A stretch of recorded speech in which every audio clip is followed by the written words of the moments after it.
The EU Ombudsman has delivered a report strongly criticising how the Secretary-General of the EU Commission was given his role. Martin Selmayr's promotion last February was described by one Euro MP as a coup.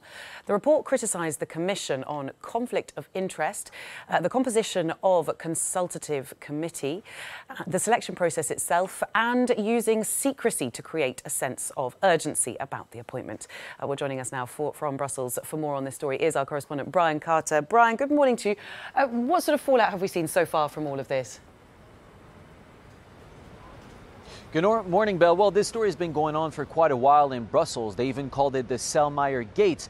And this report now confirms that there was indeed manipulation, nepotism, deceit, and lack of transparency at the highest level of European politics. At the core of this bill is really the fact that Martin Selmayr went from Chief of Staff of Jean-Claude Juncker to Secretary General of the European Commission in just one day, burning through all the stages, concealing the truth, pushing aside other candidates, and creating, as you said, a false sense of urgency. Now, all of this was orchestrated by Jean-Claude Juncker and Martin Selmayr. That's why there's a conflict of interest, while the rest of the Commission stood and watched and did nothing. Now, obviously, the European Commission is very embarrassed about this report, although they tried not to show it. Just look at the exchange yesterday between the spokesperson of the European Commission and Euronews' political editor, Darren McCaffrey. That the Ombudsman this morning has said that the EU Commission stretched and possibly overstretched the limits of the law. Shouldn't Martin Selmayr do the right thing and step down and reapply for that job? While we do not share all aspects of the underlying report, we welcome that the Ombudsman, based on the extensive material that she received from us, neither contests the legality of the appointment procedure of the Secretary-General, nor the choice of the candidate, who is described as a competent EU official, highly committed to the European Union.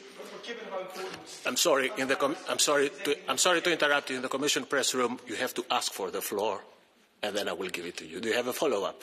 Yeah, just given that this Commission it really focuses on transparency, like, what is going to change? This is pretty damning, this report this morning. Is anything actually going to change? Güter Oettinger has convened an interinstitutional roundtable to that effect, which will take place on the 25th of September 2018, shortly.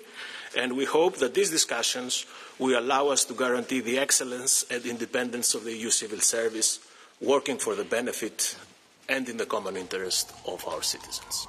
Now, during the same press conference, the spokesperson said that the Commission showed unprecedented transparency, but that's not what the Ombudsman report says. The Ombudsman report says, I quote, that the communication around this case was defensive, evasive, and at times combative. But although this is a big stain on the Commission's image, Mr. Selmayr will stay in his job. The Ombudsman only recommended new procedures in the future. But, Belle, this is really not going to help calm the accusations of a lack of transparency and nepotism in European politics at a time of growing Euroscepticism.